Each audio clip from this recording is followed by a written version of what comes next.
All right, it's 10 o'clock, so I'm going to get started. And as you have perceived, Aaron Lamb, who is the normal commentator who manages these meetings, he does a great job, and he does it consistently month after month, so he needed a little time off. He had some time off with his family. So I'm going to stand in for him today. Shorter, uglier, and older than Aaron. I'll still try to do a good job, but we'll see how it goes. I'll do the best that I can. Yeah, bolder, yeah, but the whole thing. So he sets a high bar, but I'll try to do the best job that I can.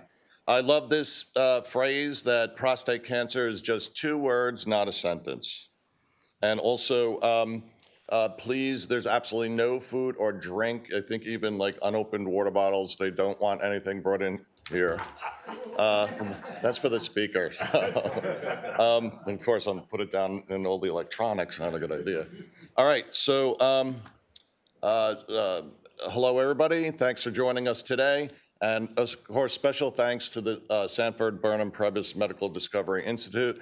Today, I'm going to give the normal introduction that Aaron gives, and then there are 3 speakers who will give their description of their own life experiences.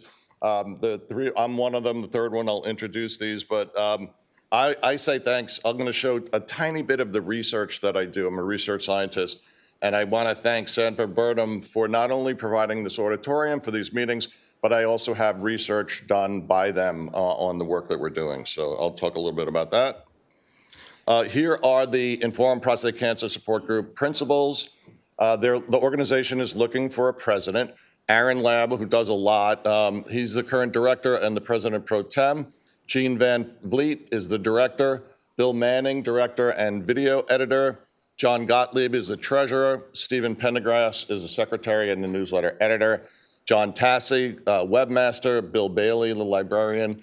And you, there's 900 plus members. Everyone's a volunteer. If you want to get involved with the organization, I'm pretty sure they're looking for more people to get involved, especially if you'd like to be the president.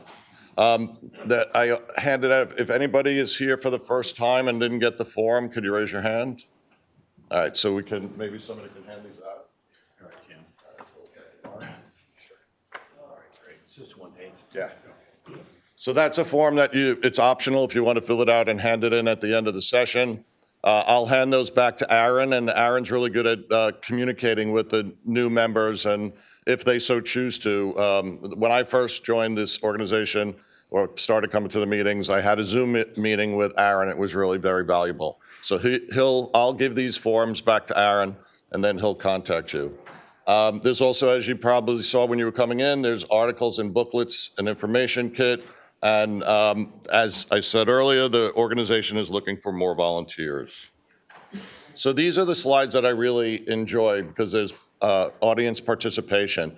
So I'd like for everybody, and also not so much this slide, but the next slide, I've used it, and I'll talk about that when we get to that slide. But now if all of those who are here for the first time, if you could raise your hand. All right, it's a pretty good number. How about people who have been diagnosed in less than a year? All right. How about 1 to 4 years? And then 5 to 10 years? 11 to 15 years?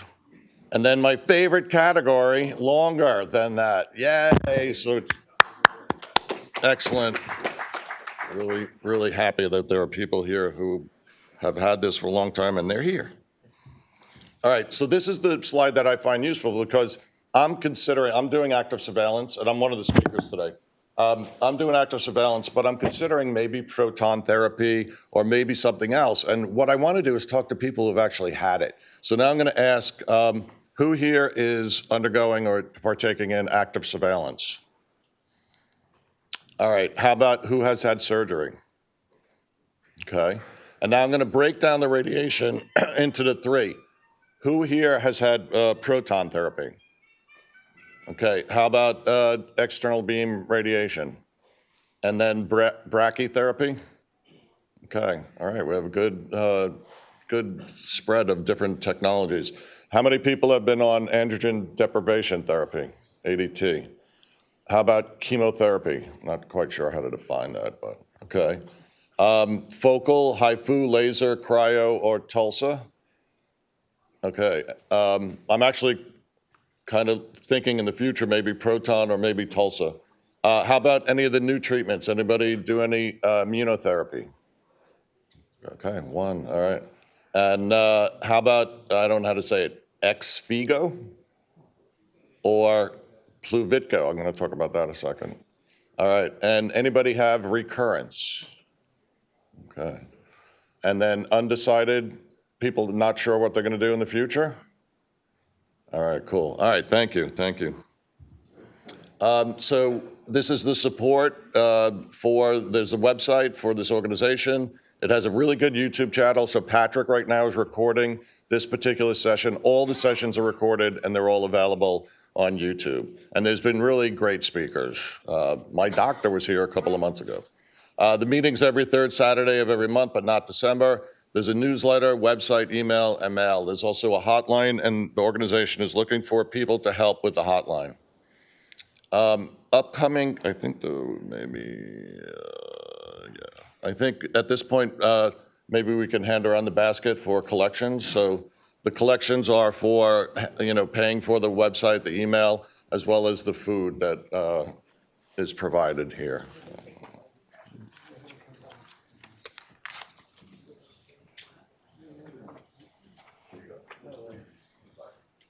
Thank you, sir.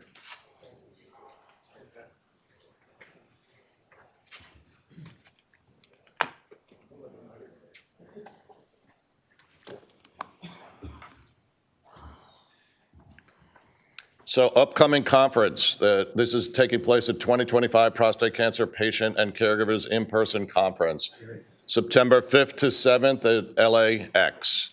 I know I'm not sure. I do plan on going to this. I'm not sure of the details, but Aaron definitely knows a lot about this. I think other individuals involved with the organization who are here probably also know a lot more about this. I think this is where you really can learn about the most latest, greatest cutting-edge technologies that are being applied. This is a really important slide also, I believe. My sister is a nurse on the urology floor in Memorial Sloan Kettering in New York City. And when I was diagnosed with prostate cancer, she said, you have to be your case manager. Nobody cares about your case as much as you do. And you have to be proactive in asking questions, making sure you're getting the right test and the right results. So this is really critical that you run, or you definitely are a main driver of your care and how your care is moving forward. But one thing that this is a group of experienced participants, but nobody here is a medical professional, and any sharing of any group may not be a substitute for your medical care, your medical counsel. All right, and then this is when I normally would have handed around the collection basket, but that's okay. 501c3 nonprofit organization. Any donation you make is, of course, tax deductible. There's no medical or religious affiliations.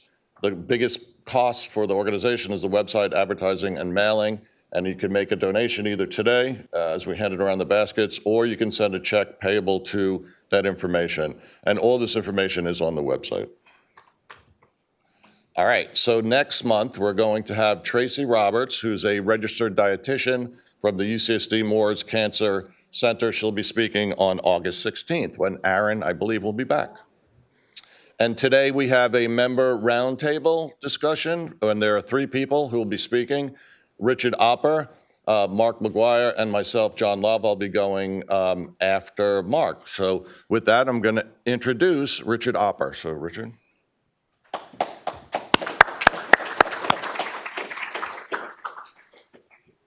Thank you very much. I have to say that just being here represents some sort of an evolution for me. When I first got this disease, I didn't want to talk about it. I was at 2019, I had been healthy. I had just, in my 50s, I really confronted the fact that I was overweight and I wasn't in good shape. So I dropped like 40 pounds and I really got an exercise routine, started eating very sensibly. And so it was kind of depressing late in my 60s when the doctor said, you've got some issues that we want to check up on. Your PSAs are rising. But in those days, I didn't want anybody to know. I didn't want to talk. It was like a weakness. I felt it was something bad that I had this disease. I didn't want people to say either, oh, that's too bad or whatever. And so 10 years later, well, 8 years later, I've grown to accept it, acknowledge it, and partly because of this group. Because when it first came to me, I started watching the Zooms of this group, and I even saw a friend of mine, Ralph Hughes, who came up and talked about his experience with prostate cancer, and that all made me think, well, I should share. For whatever value it is, which I'm dubious about, but nonetheless, this is it. My dad had prostate cancer. That was my first reaction to it. I saw him, I didn't really know much about what led him there, but I visited him in the hospital. It was in Hillcrest up at the UC hospital, and I learned when I came to visit him, I said, what happened? He said, oh, I had a prostatectomy. He didn't say a whole lot more because my brother-in-law was there first and had given him a marijuana cigarette. So my dad was lying in this hospital smoking a joint. I don't know. At any rate, he lived till 94. That was in the 90s. So at that time, he was in his late 60s. And he lived to be 94, and he never had any side effects, never affected him at all. So that's another story for you to think about. But when I got my PSA started going up, I started getting nervous about it, and I didn't like the idea of an operation. I was a member of Kaiser, as it mentions, and my Kaiser general doctor was following my PSAs, and they got up to about 9, and they said, okay, you should see a urologist. Something's going on. And so he referred me to a Kaiser urologist. And the urologist said, well, we're going to have to do a biopsy so we know what's going on. I said, oh, whatever you have to do. So I sat down. I didn't know at the time what a biopsy was. I had my first biopsy, which was a transrectal phenomenon. I'm sure you're all really glad to hear my urine was clear post-biopsy. Aaron made these slides from a bunch of notes I gave him, and some of it is very technical, more technical than I know. And all of it's pretty, it's just personal stuff, but what the heck, there it is. The conclusion of this very uncomfortable procedure, although it was uncomfortable, it wasn't really terrible, and it didn't cause any adverse bleeding or any kind of reaction. So they said, oh, well, you probably don't have prostate cancer. And for this, I was glad. Unfortunately, over the next year or two, the PSAs kept going up. So despite the biopsy thinking it was good, it wasn't all that good. And so then he said, okay, we're going to do an MRI. And I learned that that's an imaging technique. I was all for that. Image all you want, doc, but just keep the needles to yourself. So the MRI came back, and it had this PIRADS, which I've learned is, the clump of bad stuff, and they rate how bad it is by how big those clumps are. It says it was 2, and it's good because all this stuff means it was in the gland. There was no extra capsular extension, didn't go out.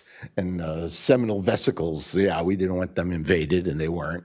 So that was all pretty okay. Took the MRI and said, yeah, you're okay, but we think you have prostate cancer. We think it's coming up. It's getting more and more. And at the time, I was watching these on Zoom, the meetings of this group, and one of the presenters was Dr. Jabo, who was a member of Kaiser. I think he's retired at this point. But he just seemed like a really friendly, vivacious guy. And he was going on and on about how when you do biopsies, his big shtick is biopsies should be done transperineal, not transrectal, that it's safer and there's less chance for any kind of, even though the chance for infection is very low, it's terrible when it happens, you shouldn't do it. So, I went somehow, I don't even know why I contacted him, but I sent him an email because he was in Kaiser, and I heard back from him, and we sort of struck up a conversation. It almost felt like a real person to me. And as the PSAs went up, my urologist said, no, we really need to do another biopsy. And I said, Dr. Shabo, would you do it? He said, oh, sure, I'll do it. Come on up to Riverside, where my office is. I drove up to Riverside for a biopsy. That was God knows why I do these things. But he did one of the things you'll know, 3 of 20 cores. 20 cores, that's a lot of biopsy. I mean, I was lying there going, geez, perineal or not, I'm going to be a pincushion by the time. This is like a lot of poking. But he took a lot of stuff, got a lot of information, and concluded, yeah, you got it. It's in there. So because I was watching these meetings and Zoom stuff, I thought, well, we should find out about the nature of this disease that you've just got all these samples of from a biopsy. Can you send them away to get them tested? I've been hearing about that. And the answer was no, Kaiser doesn't do that. Well, but I need it. I want to know how bad my genomes are, whatever they are. And so he said, well, I'll ask around. The next thing I know, he said, okay, I did it. I sent your samples off. They're getting tested, and we'll get a report back, and Kaiser's paying for it. Oh, great. So, and then I get this report back. So I catch the word favorable. That's good. I didn't get much farther than that. Favorable, that's where I focused. Okay, that means things are good. And then, okay, cancer death, 1%. Okay, good, I'm for that. And I sort of don't even see the stuff about the 59% and but really what it's saying that with my Gleason, which was at this point +7, that there was a pretty high level of adverse pathology going on, and it had to be dealt with. I couldn't just surveil it. So having all this information, and this was more of the test, which, it gives you a sense of what's going on, but high-grade disease, 38%. Well, I thought that's less than 50. It's still a big number. So I asked Dr. Jolla what he thought I should do, and he said, you should talk to Dr. Peter Carroll, who has often presented here to this group in the old days. There were Zooms with him. And he's up at UCSF, well known for being an expert place for cancer. And go consult with him about what he thinks you should do. So we set up a consultation. It was pretty cheap. I think he charged me $100 or something. And we did it on Zoom. And I sent him the genomic testing, and he had all my MRIs and all the biopsies. And I said, what do you think I should do? And he said, you are in the sweet spot for HIFU. Great. It sounds like a Japanese poem. How could that be bad? So HIFU, I'll do that. Yeah, sweet spot. How could it be? It couldn't be better. So what should I do? He says, well, my partner, Dr. Shinohara, does it. So why don't I just sign you up with him? Great, except for the fact that Kaiser said, no way, we're not paying for any HIFU. We don't recognize it as an established beneficial methodology. It's not approved by the Urological Convention of Zurich or whatever, and so you're not doing it. And that was sort of upsetting because I thought, well, gee, that's what I'm supposed to be doing. It's recommended. So I dropped out of Kaiser and I joined Blue Shield. And Blue Shield said, fine, if your doctor says you need it, we'll pay for it.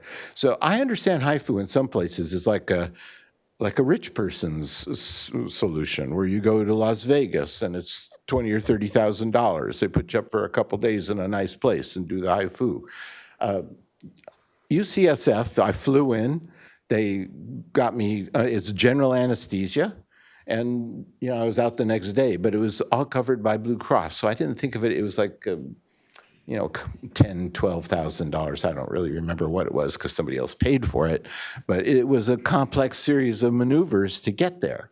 So, and frankly, it was pretty uncomfortable because even though it was focal, I was general anesthesia. That's not really fun. And then when I woke up, I had a catheter hanging out of me. And in 2 hours, I was supposed to get on an airplane and fly back to San Diego. So walking around San Francisco with a catheter, getting on the airplane, all that was really totally uncomfortable, and I didn't like it at all. Just sharing. But at any rate, I did it, and it was over. And then they said, well, you should come back and do a biopsy with us so we could see how it was.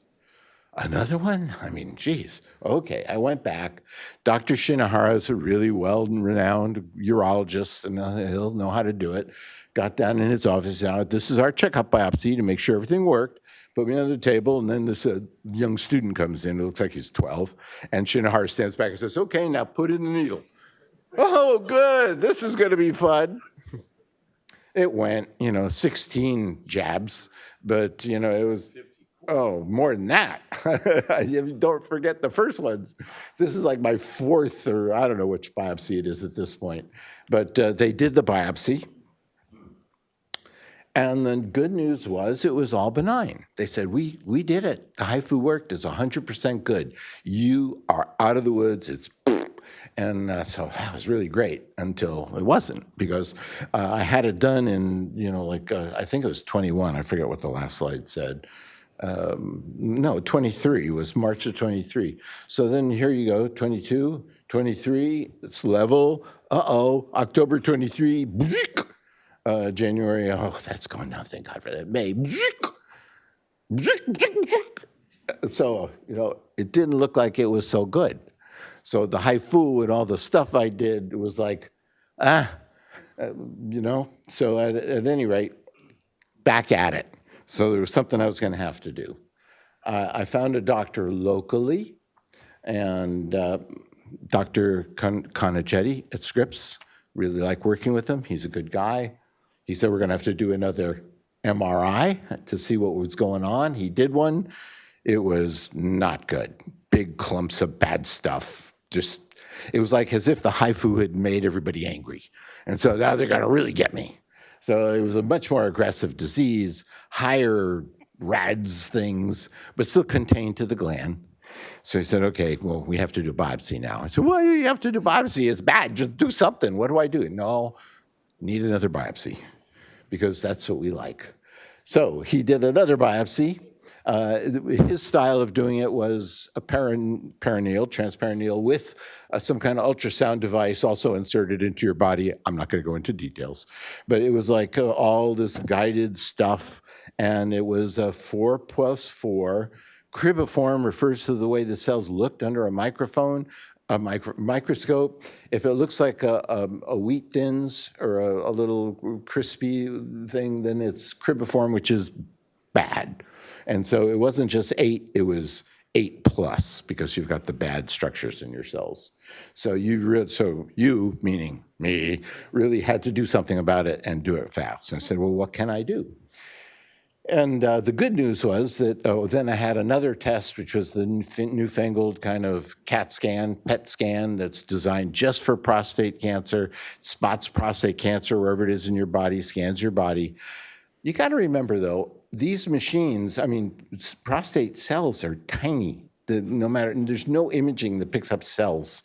All it picks up is accumulations of cells. So the accumulations of bad cells were all located in the gland, hadn't spread, no metastasis, whatever, and it wasn't in the lymphs. So it was just in the cell. That's what this thing said, and that was the good news.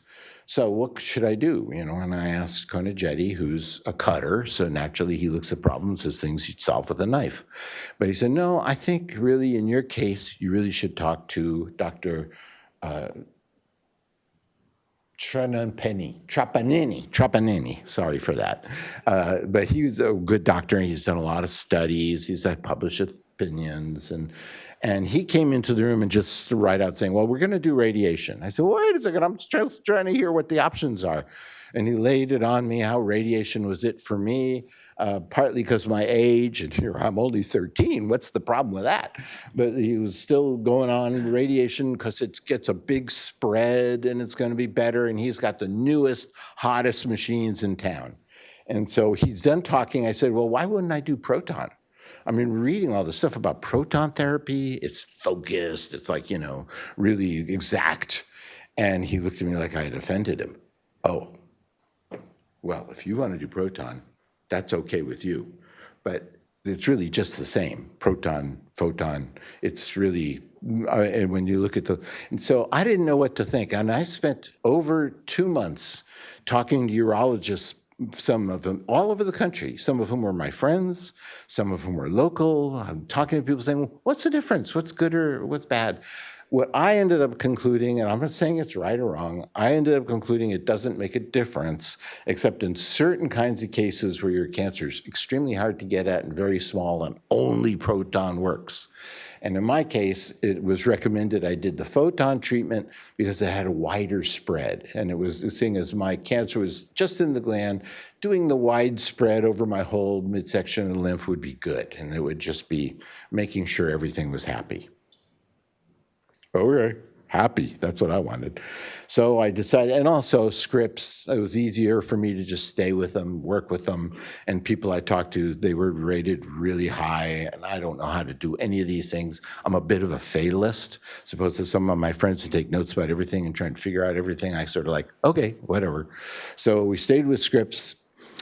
The system that Dr. Triparneni uses really looked like it came out of Star Wars. These are these new machines that have things that circle you. They have one kind of X-ray that checks whether your body moves, one kind of X-ray that checks something else, and then the killer X-rays beam. So it's like this an amazing thing you lie in. Takes 5 minutes and it's over.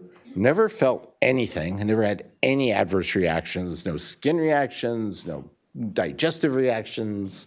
It was all very simple. The worst part about it was Dr. Conicetti's part, because before he started it, he had to implant gold seeds, which sounded good at first. I mean, gold seeds, that's good. No, he's going to stick them up with needles into my prostate to locate the machine, and the machine will always key into those gold seeds, and so it sets itself exactly right to your gland, no matter where you are. So that was not entirely pain-free, but the gel insert was the worst. I mean, historically, I've learned that the big problem with radiation therapy is the possibility of impact to the colon. And in the old days, there was too much colon cancer coming out of radiation treatment for prostate. One of the things they do now is they separate the colon and the prostate with a barrier that they inject out of a gel that dissolves over time. So over about 6 years, it eventually goes away. But when you're starting your treatment, that gel just adds extra, especially given the exact focus of these modern machines. The gel gives you an extra level of protection. And it's extremely uncomfortable. I mean, it really feels like there's something in your gut all the time, and I won't go into details unless somebody wants to get me privately later. But it was not fun. The gel was the worst part. But the radiation, 25 treatments every day except for weekends and Christmas, painless. In fact, it was really very pleasant because the team working on me at Scripps, all the young people, I'm a writer, and so some of the techs read my book, and every time I'd come, they'd say, okay, well, what's going to happen next? And what's going on here? It was really a fun conversation. They were really sweet about it, sweet people. They all apparently go on these giant hikes with Dr. Triparneni. I'd come in and they'd look exhausted. What happened? Oh, I'm working out so I can get in shape for Triparneni's next trek across the Grand Canyon. Okay, it was just a fun group. So it was good, it was painless, it was without, I kind of wondered, why didn't I start with this? I mean, why did I go through the HIFU and all the other stuff?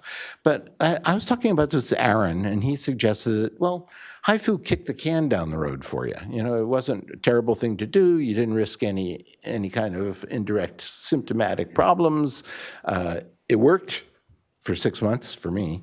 But still, I mean, I don't think it's a bad thing. It just was kind of uncomfortable. And in the end, the radiation treatment at Scripps was totally bearable and passable and not at all uncomfortable except for my urologist gel.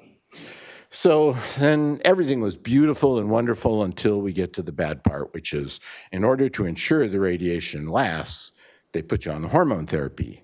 And that's totally I was going to say it's a bitch. That would actually be appropriate because what it makes you do is go through hot flashes like your wives all had to go through. So it was really an unhappy experience. It still is. I'm in the midst of it. It's a year and a half of 6 injections. The injections are not a big deal, but the living with the hormone therapy, I used to be in good shape. I'm carrying around an extra 12, 15 pounds related to the hormone therapy. I'm slower. I'm more tired, and worst of all, so sleeping through the night, hot flashes are a pain. But other than that, we're almost done. And my PSA now is 0.06. Although I'm told don't rely on that. That's just really an artifact of the hormone therapy. And it's not until that's over that I'll really see whether my PSA is steady. So if you want to know whether all this stuff has worked or not, ask me in 10 years. Who knows? You know, I'll know then. I'm still watching it. We're still keeping track of things. I thought there was one more slide, but it looks like there isn't. It was but the slide was just going to talk about where we are. So that's it. I think there shouldn't be, so just... No, I think that's Oh, okay. it. Back to the end. All right. Wait, stay here. Oh, are there any questions? Are there any questions? Sir? Had proton therapy been a part of scripts, what do you think you would have done? So the only thing I ask, So the question was, had the proton therapy been available through scripts, would I have done that? I certainly, when I started out, had the impression that proton was a superior technology because of the degree of focus. But that isn't always the right kind of medicine. I mean, the very sharp focus is useful in some cases, less useful in others. I don't have enough technical ability to know really what it mattered, but the general sense I got back from people who are oncologists, radiologists, and urologists was it really, the results they get in laboratories aren't duplicated in hospitals. That in hospitals, the general results are similar, that there's not a distinct difference between the two treatment modalities. I don't know if that's true, that's just what I got back. Sir?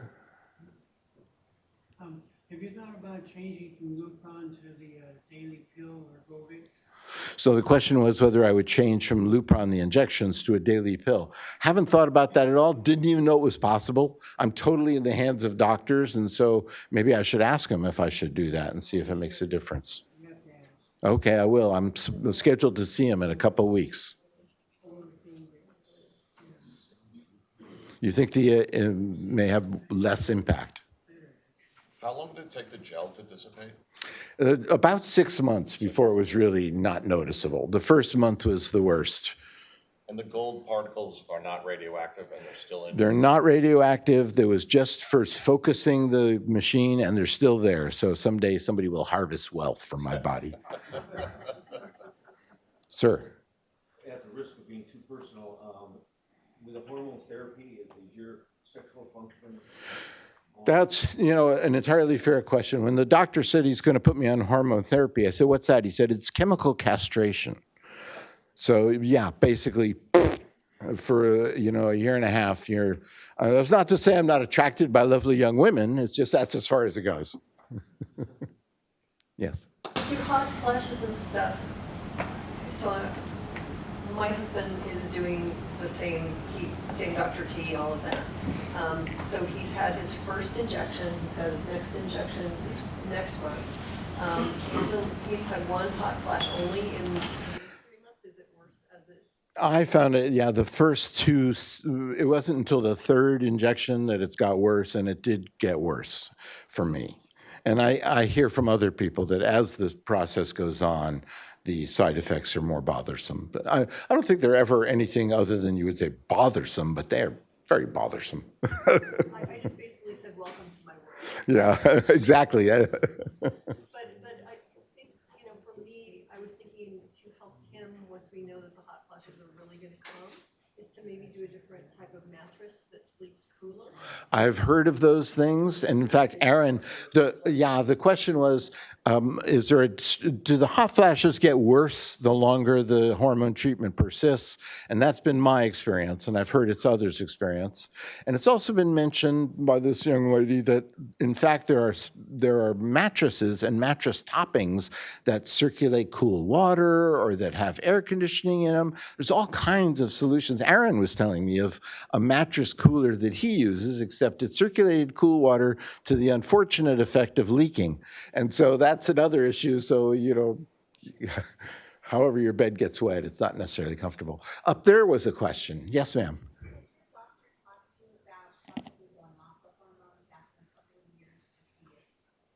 Oh, absolutely. The hormone therapy is an 18-month program. It ends in 18 months. I have my fourth shot coming up in a couple of weeks, 2 more and I'm done. Then about 90 days after the shot, it should start fading altogether from its impacts on me. And then I will again become never mind. How many years ago were you diagnosed? Well, it started in, I think 2019 was when I first started being much more acutely aware that PSAs had gone up and other indications were there. So we're going to allow one, just for timing, we're going to have one more question. And then you'll be available afterwards. I will. Yeah, so Robert will easily be able to answer any of your questions. The last questioner, sir. So YMCA has a specialized program for exercise when you're on the hormone treatment just for prostate guys. Are you aware of it and have you tried it? You know, I haven't. I have a very vigorous exercise program that I do that's daily. 3 times a week, it's 2 hours, and the rest of the week, it's at least an hour.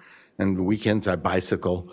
So I put a lot of, I still try and do as much exercise as I can stand. But I didn't know the YMCA had another program, a specified program. And it's free too, also, isn't it? Well, it's free, but it's just not the exercise. It's the camaraderie of the participants. And like, if you don't show up and you don't tell them why, you know, they're calling you. They're following. And so it's really a bonding with this group of guys that you're going through the class. So for those who couldn't hear, there was just, the YMCA has a specialized program of exercise for people who are suffering from the hormone therapy and prostate cancer, specifically designed, free, and friendly. So it's been a pleasure, so to speak. Thank Thanks. you very much. It was a great presentation.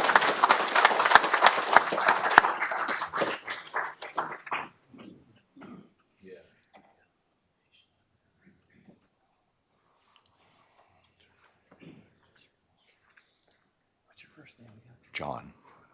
All right, so you know you could just forward I it. can do All right, that. good. Thanks, John. I do want to really thank Aaron put these slides together. The guy's phenomenal what he does for this whole group. He really, really is dedicated. So start with this journey. So it's kind of an interesting story. It started out 2013. We okay on sound? And I was up in my cabin in Idaho. We're at Sandpoint. I was at the brewery, and I was actually went to the urinal, and there's this older boy, not that I'm a young pup, and I'm 72, and he's having a hard time urinating, and I'm thinking, oh, boy, that old boy's probably got prostate cancer. And he's grunting and groaning and stuff, and that was in September. I'm back home surfing. I ended up getting an ear infection from surfing. So I go in. Thank God the doctor, I was in Graybell Clinic. Bibler was my doctor. And I hope he tries to sue me by saying this stuff. And he had never, in the 12 years I'd been going with him, gave me a PSA blood test. So thank God he was on vacation when I went there. And there was another group of the doctor there, went in there, and I said to the doctor, which I got to remember his name, I said, you know, I turned 60 back in May of 2013. I had a colonoscopy. Anything else I should check out? He goes, yeah, I'll run some blood tests, Mark. Well, came back, the PSA at 13. A friend of mine had kidney surgery. I went to Natal at Scripps, which is fantastic, but he only does the radical surgeries. And he goes, well, you know, Mark, maybe 13's your number, because I had zero symptoms, not a darn thing. And this is, I share the story with a lot of people, because you always thought I'd be the guy at the urinal, and then I knew I had prostate cancer. And so it turned out I was a Gleason 9. 10 basically go to hospice to die. So then it started the journey, and what John was saying was so good. You got to manage your own case. And so I interviewed 5 different people. Natal, he said he only does the radicals. He recommended Genesis Group out of Scripps. They have the urology, the radiologist, and the surgeon. So the first one I happened to go to was a radiologist, a guy named Farrell in Escondido. And he is trying to sell me on radiation. I'm with my wife and my son, and it sounds so much easier.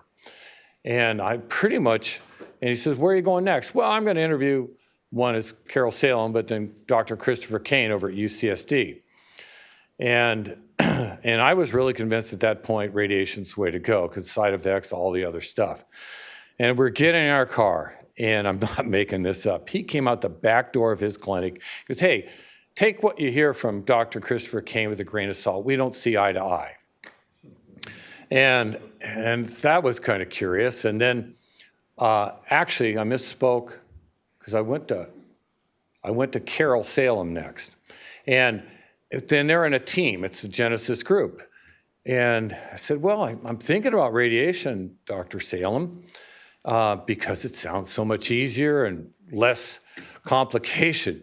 She goes, Farrell said he will cure you with radiation, a Gleason 9. He just wants to brag to his friends that he's cured a Gleason 9. And he'd have to turn your prostate into a lump of coal to kill that much prostate cancer. She saved my life.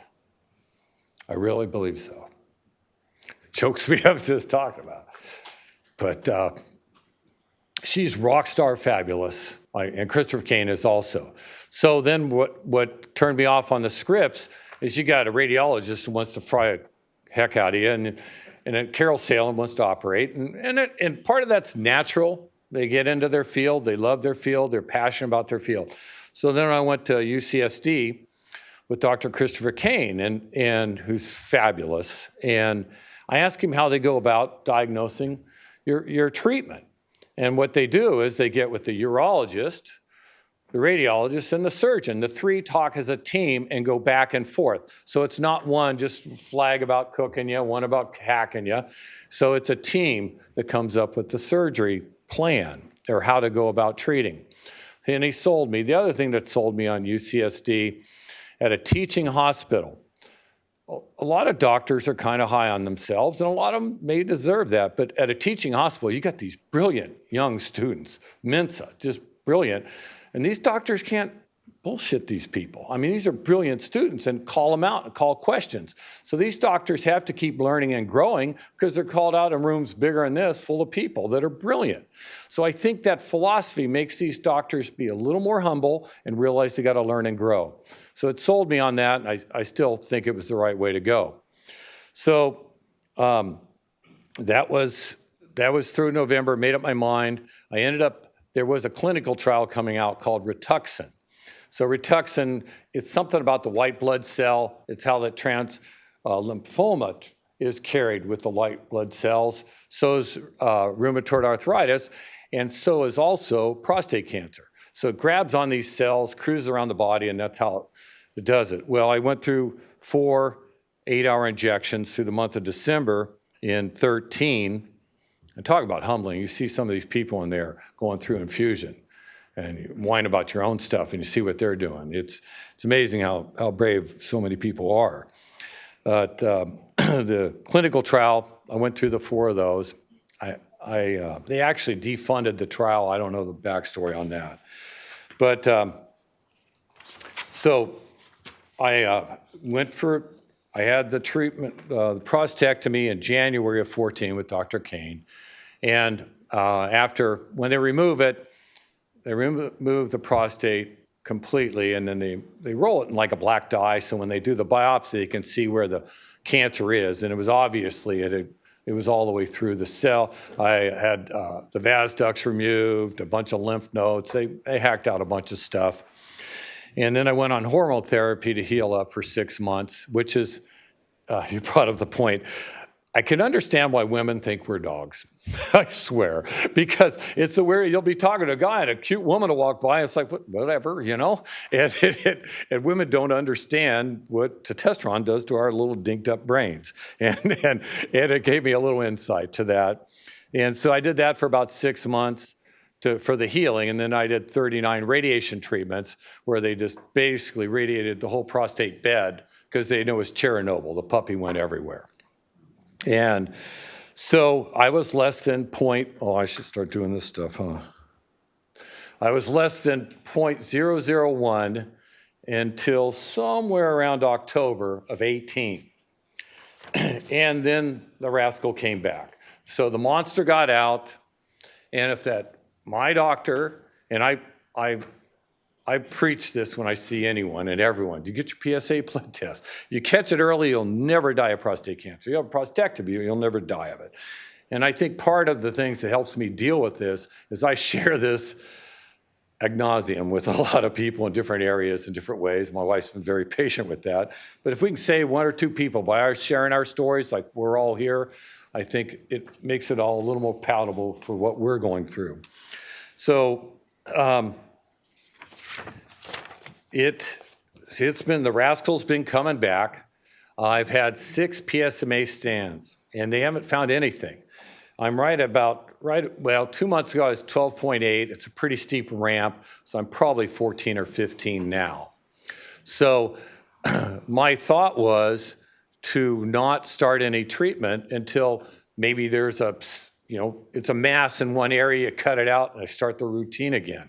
So I'm waiting to see, pretty much I believe in September, I have another PSMA, and I'll probably at that point start with the hormone therapy.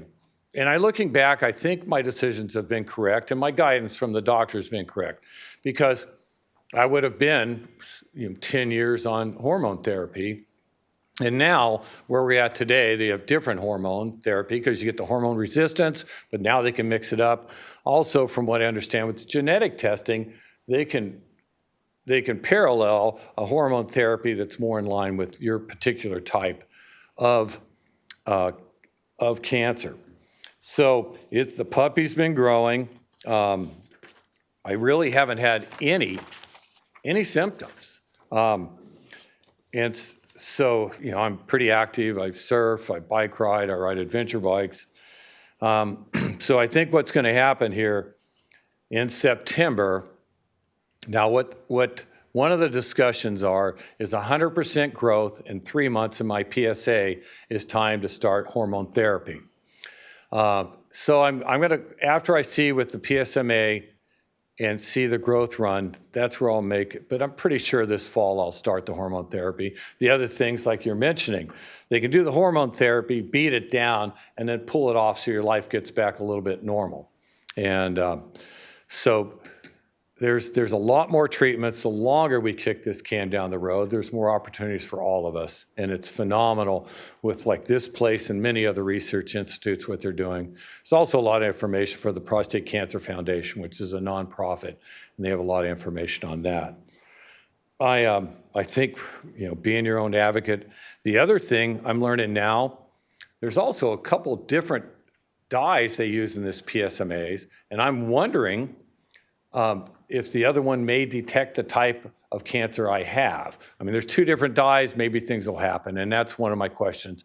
I'm gonna go to my oncologist, and that's something that Aaron brought up, which he's so knowledgeable on this and so passionate about doing this.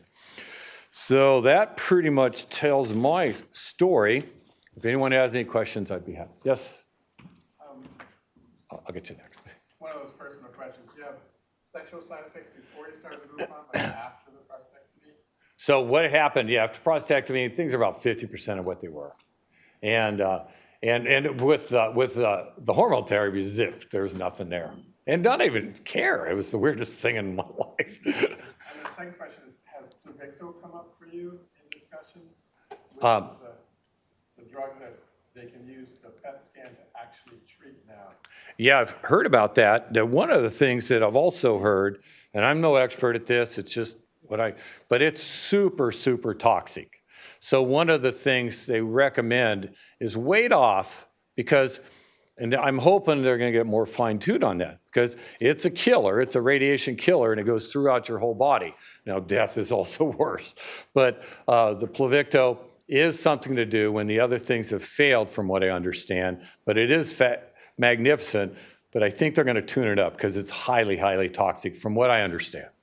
And right behind you, sir. Yeah, actually, you stole my thunder there. I was going to ask about Pluvicto. You sounded like a pretty good candidate for it if you considered it. Yes. So I'm going to wait. So Pluvicto, so that's where they mix in with that same thing with the PSA. It's basically radiation, from what I understand. So somehow that cocktail they mix likes prostate cancer cells. So it gets next to it and kills it. But it's really toxic. So I'm hoping they're going to refine that and make it. Has anybody here? Oh, great question. Had that treatment? You have had it, and I heard the side effects that not only does it bind to the cells in the prostate gland, but it affects the salivary glands. Yes, it does. Gives you a dry mouth, and you have 6 treatments, and the dry mouth gets worse each time as you go along. Also, the nausea from the treatment gets worse as you go along. And then after that, the dry mouth is permanent. And how much of a dry mouth you get varies. I did 3 treatments, it wasn't working, so I went to Australia to get it. And way before it's available to everybody else, didn't work. and I still have the dry mouth today. Now, so I just want to make sure everyone heard what he said. Yeah. Okay, great. So he did 3 treatments prior, then you've done 3 more? I thought you said 6 total. Six is the normal treatment sequence. I did 3 of the 6 in Sydney, Australia. All, and the rest here?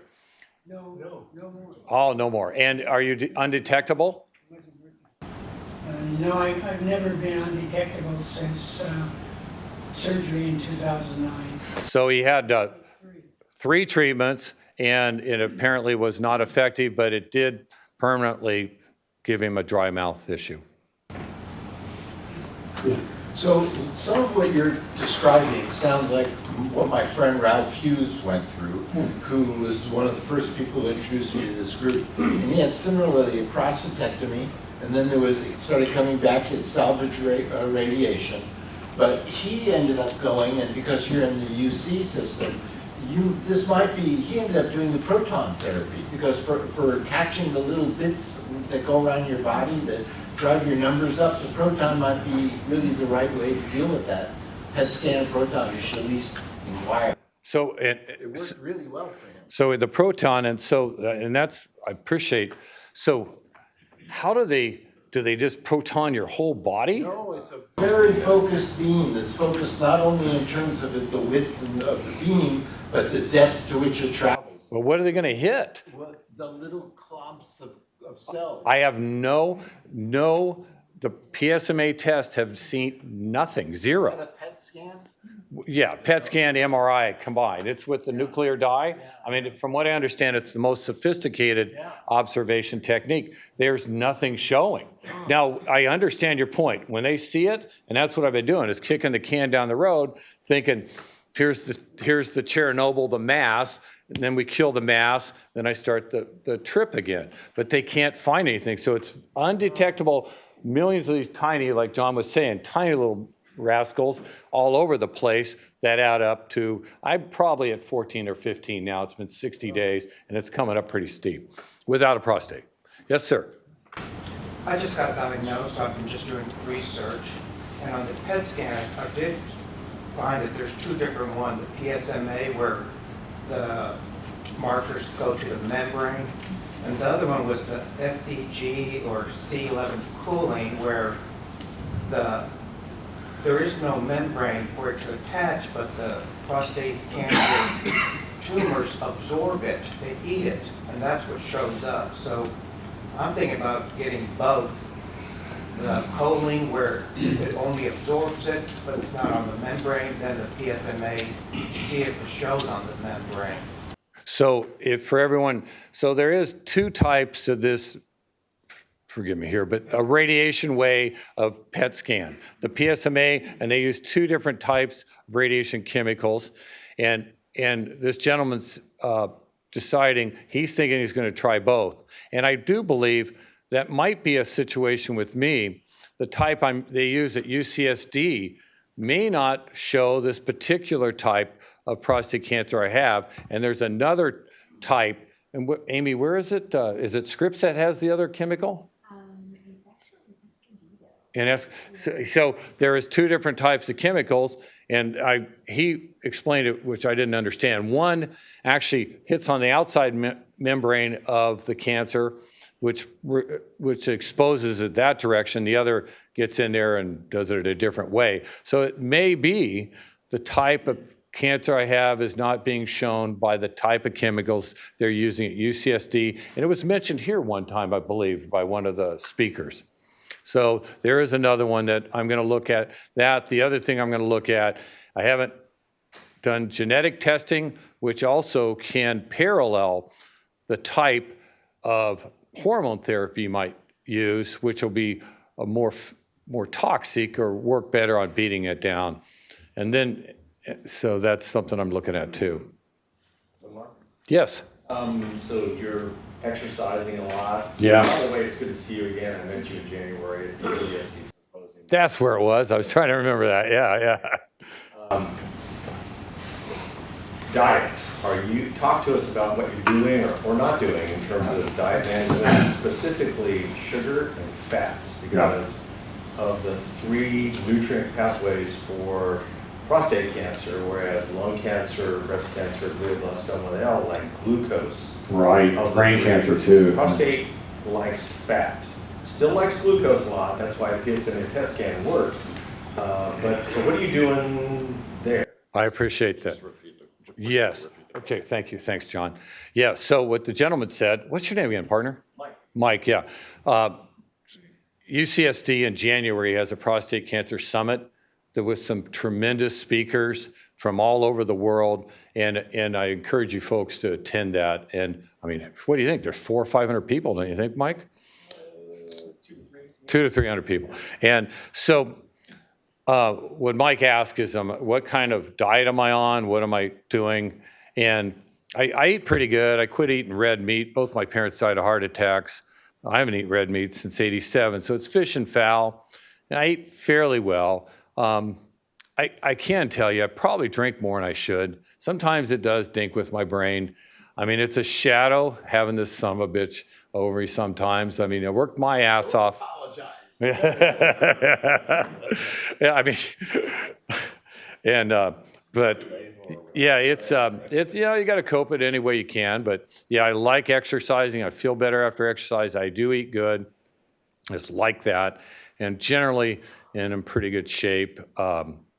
So I think it helps. And then shoot, just this latest ARP magazine talks about the benefit of eating healthy for the autoimmune system on the ancillary stuff. And then that allows me to have a beer and a drink of wine. It's my rationalization. And like salmon, broccoli, Brussels sprouts, nuts, you know, there's a lot of stuff that I think makes sense. And also, if I have to go into surgery too, the less stomach fat, the better. And I was in really good shape when I had the surgery because it gives them more room to work and stuff like that. Yes, sir. You might ask the group if they're interested in knowing the history of carbon-11 choline. If so, I can give that to you or after the meeting, or not. It's another form of scanning, right? How are we doing? It's not a treatment, it's a form of scanning, right? Not treatment. Carbon-11 is just another scan. Yes, it is, and I had one of the first ones. But are there people interested in that or not? I think it'd be good to. I remember Doug Burchard had that done, and I don't think it's taken off, right? Wasn't it? It's been around for a while, but I don't see it Okay, used. it was developed at the Mayo Clinic in Rochester, Minnesota. And I went back there and got one of the first ones. The PSMA scan did not exist at that time. So there was the carbon-11 choline, and then they did an MRI of the pelvis. And I had recurrence 2 years after surgery, and it found a lesion at the anastomosis, which is where the bladder is stitched to the urethra. And so I came back here to San Diego. The proton therapy didn't exist yet here at the facility. And so what they did is I went to UCSD, and they did a, you mentioned rogue cells. They did the prostate bed, the whole prostate bed to a certain number of grays. And then they did at the same time, a boost to the known tumor. So it destroyed that tumor, which was pinching in on the base on the point of my bladder. And I've never had a recurrence in my prostate bed yet. So I can see that the radiation, photon radiation, might be good if you're going to have the whole prostate bed treated. However, to treat that one particular tumor, the proton would be better. But you had to make a decision. Do you want a focal treatment or do you want to do the whole bed?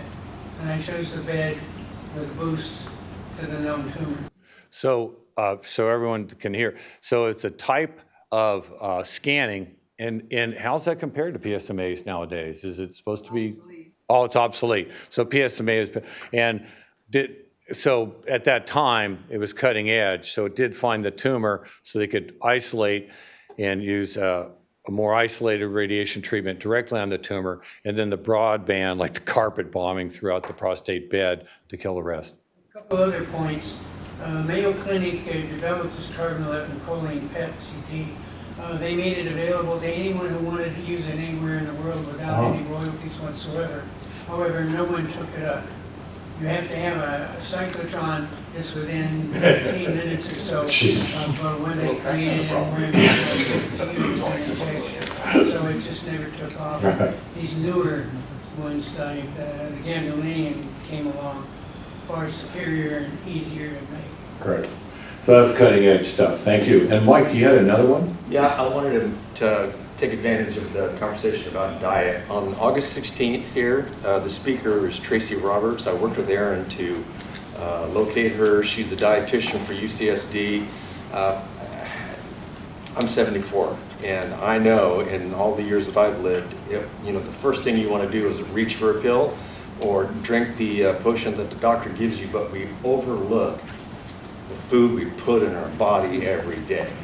And it's got such tremendous impact that we overlook. I just want to encourage all of you to show up here on the 16th for her talk about diet and what good diet and bad diet are.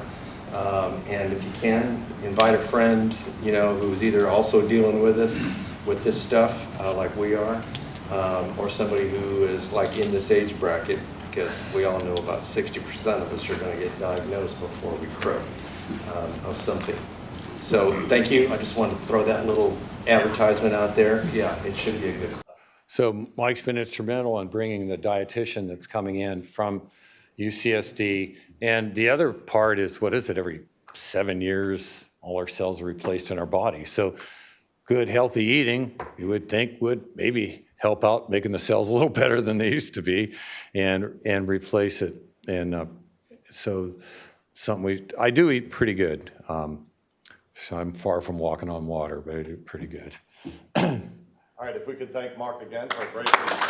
Thank you.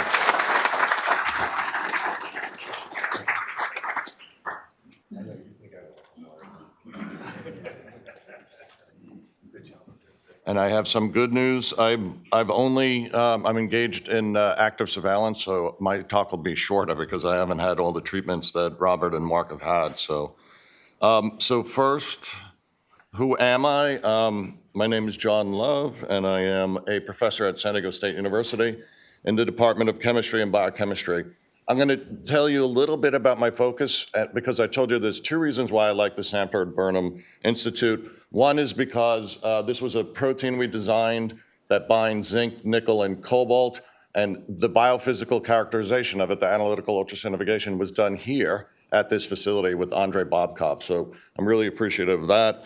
And then because of my experience with prostate cancer and with this group, I was also able to I'll get back to that in a second, but after we designed those to bind those transition metals, we're now redesigning them. We've redesigned them to bind rare earth elements. And you may have heard about these. It's the reason why our current president wanted to annex Greenland. It's also why he negotiated really unusually with the president of Ukraine for the mineral rights. They want the rare earth elements. So and I'm telling you this for a reason, because we are writing a paper on this, the design of metal control protein dimers that bind rare earth elements. And there's a lot of papers on rare earth elements. And when you write an introduction, you have to come up with something novel. You can't just plagiarize what other people, and rare earth elements are really important for cell phones, plasma screens, really strong magnets for electric vehicles. But because of my experience here, I was able to incorporate this paragraph into my introduction. So I'll let you guys read it.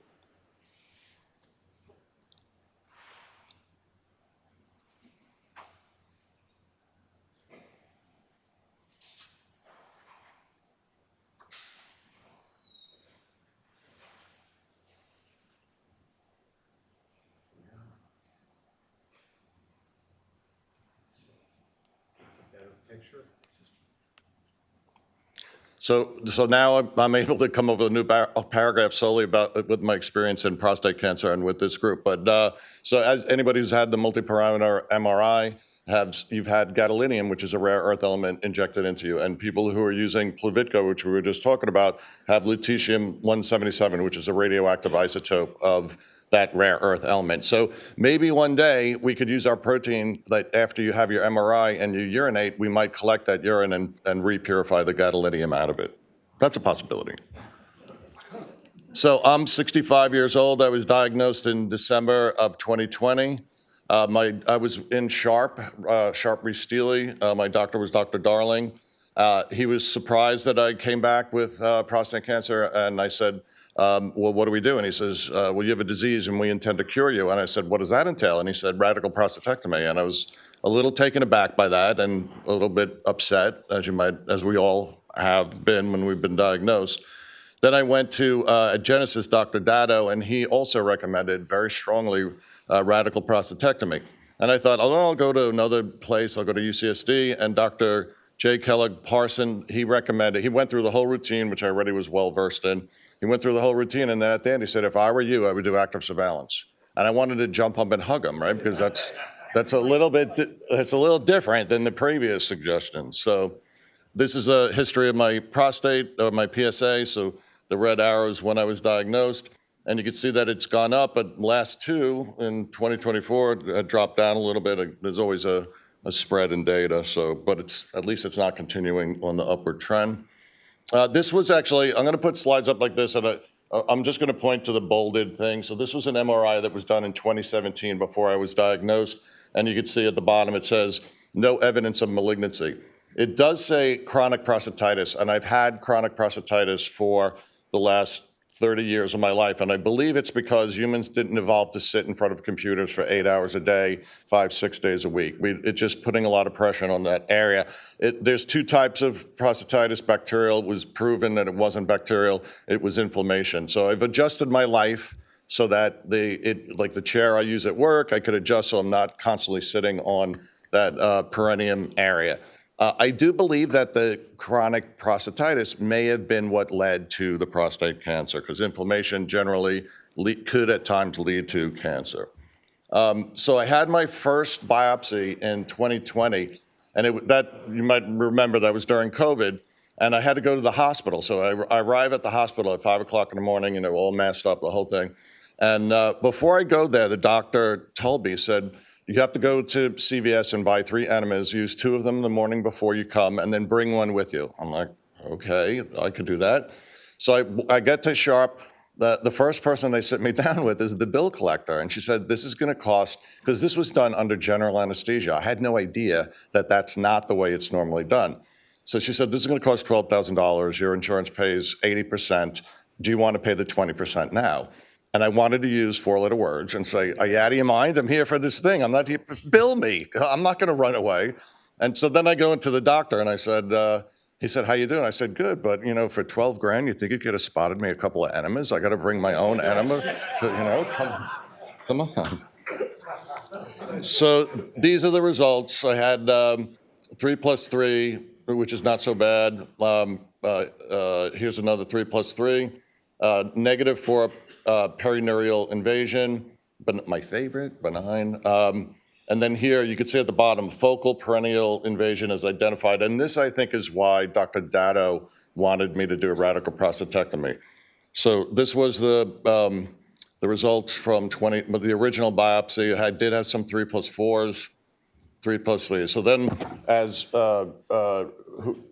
you had Dr. Kane, right?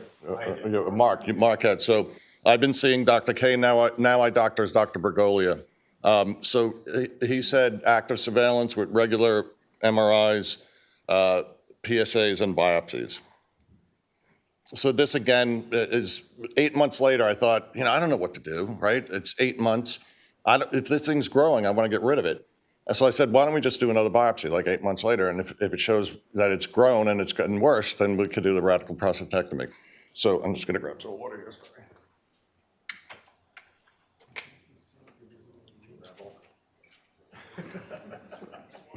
I might have partaken a little bit too much wine last night. So here you can see it's pretty much a lot of 3 + 3s, but also more 3 + 4s, as well as some evidence or some areas were benign. And this was the most recent one in 2024. Not a lot of 3 + 3s anymore, mostly 3 + 4s, higher percent and whatnot. So it seems like it's slightly getting worse, but still all the doctors at UCSD, they meet as a team. Question? In here somewhere, did you take a Decipher test? I did 2 genetic tests. One was done on the Sharp biopsying, and then is it Prolaris is the other one, I believe? That's right. And then UCSD did Polaris. And when I asked them the results, they literally both said, oh, nothing came back. And I was like, okay, I guess that's good news. So I never got the results. By the way, I think it was last month or the month before, a woman spoke at the end of the presentation. She's from the company Artera. And you can have them take your biopsy results. The slides will be sent to them. They analyze it with AI, and then they also take your results from I'm going to have to find out the results of the Polaris and the other, the genetic test. They take all that information, and then they have a pretty, I believe it's a fairly accurate assessment of what treatment would be best for you. So I'm going to do that. I think they say that your insurance might cover it, but if it doesn't, the most it could cost is $285. So I'm probably going to get that done. Antera, A-N-T-E-R-A? Yes, Antera. And I think if you email me or Aaron I contacted the company and they never came through. And then I said, Aaron, could you give me the contact information of this woman? And then I did. She emailed me right back and she said, I'll work with you to get your doctors on board. So if you email me or Aaron, you can get that woman's information. All right, so this was again, I showed this before, this was the MRI back in 2017, no evidence of malignancy. And then here in 2023, in bold, I have PRADS 4, PRADS 3. And after I got these results and I went to see the doctor, the physician's assistant, she goes, well, we knew you had cancer, so this is just telling us you had cancer. We knew you had cancer from biopsy. So I was like, it's good. The thing that you have to worry about if you get a PRADS 5, and I think that's the one you had, right, a PRADS 5. That's, I think, like a high level, high grade of prostate cancer. So then this was the most recent MRI, and says compared to prior study dated, grossly unchanged. So it looks like there's not a lot of growth going on in my prostate gland, and all the doctors agree that it's okay to stay on active surveillance at this point. The things that I'm considering are proton beam therapy, and my doctor, Dr. Bergolia, who spoke either last month or the month before, he is an expert in Tulsa, so I'm actually kind of torn. I know a few people have had proton beam, and they say that afterwards they had no symptoms whatsoever, and 2 years later their PSAs are virtually undetectable. So it seems like the proton beam, at least from my non-scientific sampling, seems to be pretty good, and Tulsa seems to be an up-and-coming technology. One thing I like about active surveillance is that I'm waiting for better technologies to be developed, and I've seen that occur. So I'm not sure, I'm not sold on Tulsa. I'd rather wait like 2 or 3 years and see more of the statistical data to see how effective it actually is. And with that, I thank you for your attention.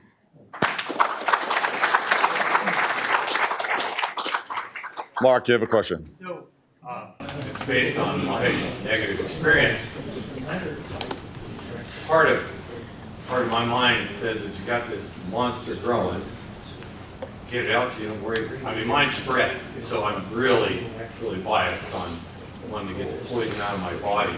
How does that work in your brain? You know what I'm saying? Excellent question. So I wonder, like, if these meetings are biased by people who have recurrence. Yeah. Because I wonder how many people, because Robert, you've had radical prostatectomy and No, I had HIFU, HIFU. which then didn't really, it showed benign biopsy, and then it came back within a year. So then I did the radiation. Okay. So, Mark, it's an excellent question. That's why I had that, I requested the second biopsy 8 months later. Because I'm like, if it's growing, let's take it out. If not, and there was a paper where in San Francisco, I think in 2012, they took 900 men and I think they had intermediate to low. They split them in half. Half got radical prostatectomy, and the other half didn't. And the difference in the death rate was 2%, which means, yes, it means that the surgery didn't have a beneficial outcome necessarily for those individuals. I think it's all case dependent, and I think if you're, it sounds like you're really happy with the doctor group that you're with, and I think they're the best to suggest. When the first doctor told me active surveillance, and I was very happy, and I was driving home, I thought, when would a doctor risk saying, we think you shouldn't do anything? Right. And that has to be backed up by a lot of data that they're not doing anything is not necessarily a bad thing. Because imagine if it comes roaring back, they'd be worried about lawsuits, right? That what I should have told. So when he told me that, I was like, I really started, thinking about maybe this is the right way to go with the active surveillance. Good point. So back to that study.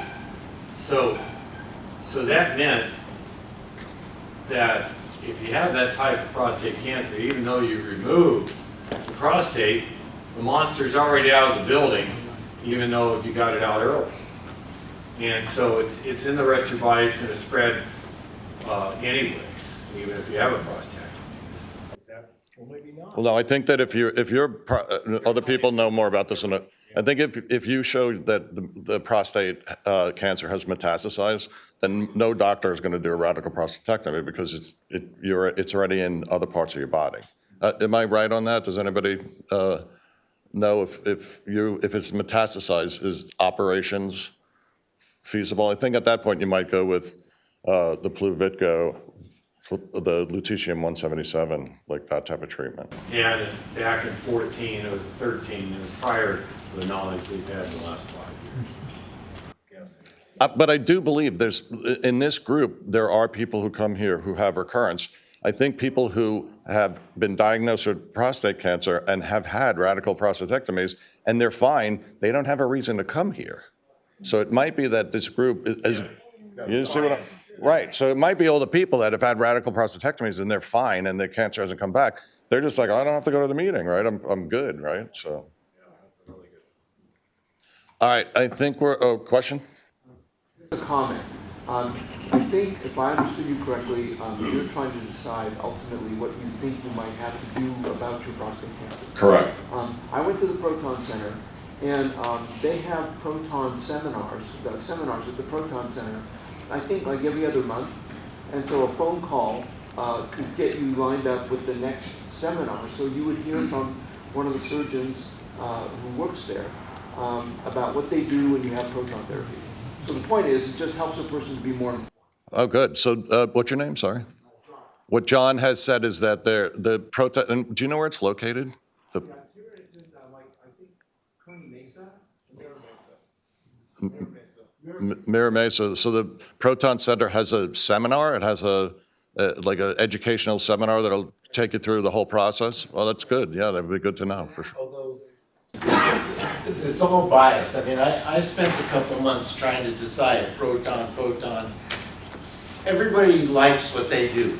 Right. So if you go to proton, oh, this is it. But then photon, oh, but this. It's really hard to get over bias. And in the end, I don't think anybody does. Whatever decision you make, you are confident in that decision. That's the outline of this meeting and this group is getting you comfortable in making a decision. Whatever that decision is, you have to be grounded in it and go all in on it until you have to make another one. Right.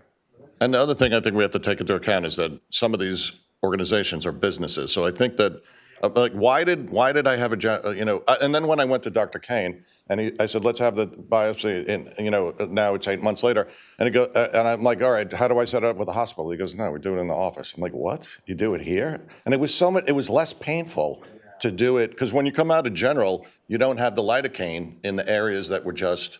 And so you come out and it wasn't horrible, but it was definitely very uncomfortable. And then when I did it with Dr. Kane, I went to have pizza afterwards on the way home. And I was able to go back to work like that day. I was totally fine.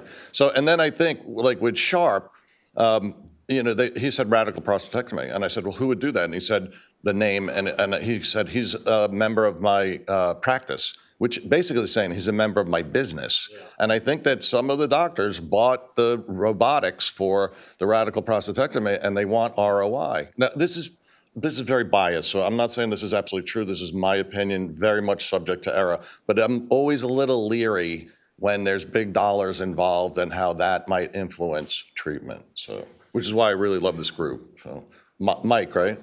You raise a good point about Dr. Bias because, they say like, if all you swing is a hammer, everything looks like a nail. So Dr. Rose at UCSD works at the Proton Center, and he also works and performs IMRT and SBRT radiation down here in La Jolla. So he's got no individual influence on him, or, he wants to give you the best outcome if radiation is the right thing. So it's a name that you could keep in mind. Well, I did talk to Dr. Rose. I had the impression he was, and again, personal, non-scientific, anecdotal, but I felt he was selling proton. And he is the head of the proton group. And I clearly believe there are situations where proton is clearly superior. And it is, in some places, uniquely the only treatment that'll work. So you really have to, I liked in the end Dr. Kanachetti and Dr. Triparneni, radiation and urology, they were a good team. They talked together about what I could do and what the options were. It's hard to find perfect. The one thing I like about UCSD is they don't care if I'm a patient or not, meaning they don't need me to make more money, right? If you ever deal with UCSD, you might call for an appointment and they'll tell you, oh, there's an appointment available 9 months from now. Like, they're really busy. So I don't think that they're driven by financial issues, maybe as much as smaller practices might be. But again, this is my biased opinion. It may not actually be true. I do want to say one thing. So every once in a while, the prostatitis kind of rears up and kind of bothers me. I get that inflammation. And what I've started to do, and again, this is not based on scientific data, is I do like a 2-week hard fast. So I do 2 weeks where I'm eating about 500 calories a day. And the only downside is that it challenges my marriage. Because like you might get a little, but no, but my idea, I'm not religious, but there's a lot of fasting in many different religions. So I'm a firm believer if you're cut down on food and you're metabolically not providing glucose, fats, what have you, to the cancer, then the body might recognize there's no food. It's time to shut down and not grow. Again, this is very speculative, and if anything, I'm thinking it'll help keep my weight down. So. You name it, there are cancer with records where guys have gone on 20 and 25, 30-day fasts, water fasts, and they've beaten cancer of different types. Yeah, I mean, if you starve it, it can't grow, right? That's the hallmark of cancer is unregulated growth. If it doesn't have the building material to grow, then at least it'll go stationary, so. All right, question. Yeah, my husband here is just recently diagnosed, and in 2 weeks we're going in for our big meeting with all the different types of doctors. So I guess the question is open to whoever wants to answer it. What do you wish you knew to ask at that point that you maybe know now that should have been a question? So the question is, the individual's husband was recently diagnosed, they're going for the big meeting. What questions should they really have ready to make sure that their treatment moves for the best? And do you have an answer for that? Okay. I think the very first question that I wish I'd asked is, can I record this? Because that's a good question. You're not going to remember everything. She said the first question should be, can I record this? Nope, you're not paying attention. And you can't write that fast. Exactly. I now ask every doctor we go to, can I record it? Some say yes, some say no, but the ones who say yes, I can go back and listen to it, and I hear things that I don't remember at all. Yeah, it's a blur a lot of the times. And so you just do it on your phone? Oh, cool. John? I think probably ask about the side effects of anything you agree to, short-term and long-term. And that way you have a sense of what you're getting into. The whole point is you want to be an informed consumer. And that goes back to the comments John and others made about you've got to be your own best advocate. I'm guessing that this group is far better at answering what are the side effects than the doctor. Right. Because I've experienced plenty of sessions with doctors, and they just gloss over side effects, right? So. Two things to the recording comment. There may well be a reasonable explanation for somebody to say no, but unless that's satisfactory to you, I think anybody that says no to your request to record the conversation should end the conversation. I agree. And then to answer what I should have asked, you're going to meet a group of doctors whose names you may know. You won't know anything else tell her unless you look. You should absolutely, especially if it's at an academic institution, look up their research. Find out what they do, what their results are, and this sort of ties into that conversation a moment ago about people having a business vested interest in recommending a certain treatment over another. It's not accurate to say that because UCSD doesn't need patients or don't need money, that they don't have a vested interest in having you as a patient, because they publish, and they don't live without publishing. So I think they're generally far superior as an entity of a provider compared to, I never even heard the term community-based provider until I got prostate cancer. But it's hugely different. It's hugely different. Is there a question in the back? Yeah, I was just telling you guys 2 months ago, and one thing I found hugely valuable is the PCRI, Prostate Cancer Research Institute, like Dr. Mark Stoll's. They have like a lot of short YouTube videos, and on like almost any subject you could have in prostate cancer. Like, Could you say that again? What's the name of the organization? Prostate Cancer Research Institute. Prostate Cancer Research Institute. So if you Google that, you'll find it. And yeah, Dr. Mark Stoll's, and then like I think it's his daughter. I think she runs it, but like. They set the date on like pretty much every topic we ever talk about in here. You could find one on active surveillance, stage 4 spread to the bones, like any of them. I think it's the same for the Informed Prostate Cancer support group, that the videos, yeah. So there's... The LA conference you mentioned at the beginning, it's that group that's sponsored. Oh, okay, good to know. Cool. Maybe less of a question, but take your time. Get the research that you need, meet everybody. I mean, look at the slides of these guys. They've seen 4 doctors, 4 oncologists, 4 radiation therapists. Meet them all. You're in no rush to make a decision until you're comfortable to make a decision, but talk to everybody and then decide what's right for you and be confident in it. I think that's that would be my takeaway. Yeah. Mark? The other thing, I think was, I interviewed 5 different, and I had the doctors tell me the plus and minuses of what they want to do, and then, plus and minus radiation if they're a surgeon, radiation person plus or minus is surgeon. So I let them float up, and it floated up some of their own bias and their knowledge and their unbiased. And so I had them talk themselves into the corner so I could kind of feel who was bullshit me or not. Yeah. So try to pull as much of that out as you can, which I'm sure. The one thing that's good is that cancer sucks to get, but I would say prostate, it's not nearly as deadly as like glioblastoma or like pancreatic cancer. So it's good to know that, at least, right, when you first get diagnosed. I have a general question, or a general comment about side effects. Very quickly, I just finished proton therapy, brought my little medal here. I use UCSD, I think they're great. All these doctors, they're all familiar to me. I don't think they have, I just think they're awesome. I like the fact that they're a teaching school. Somebody made the comment about they got all these smart students that can't bullshit them, so it forces them to learn too. I like that.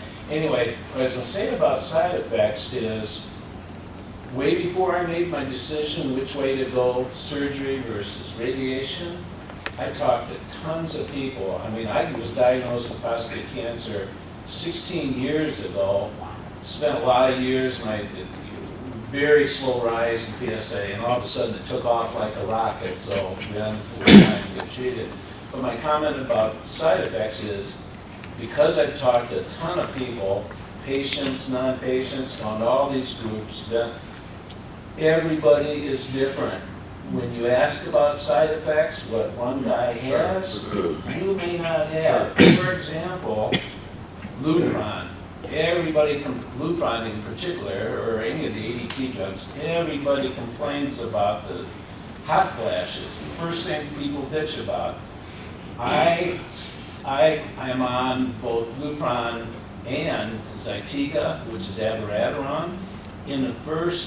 Up until I started proton therapy, in the first 10 weeks, I had 0 hot flashes.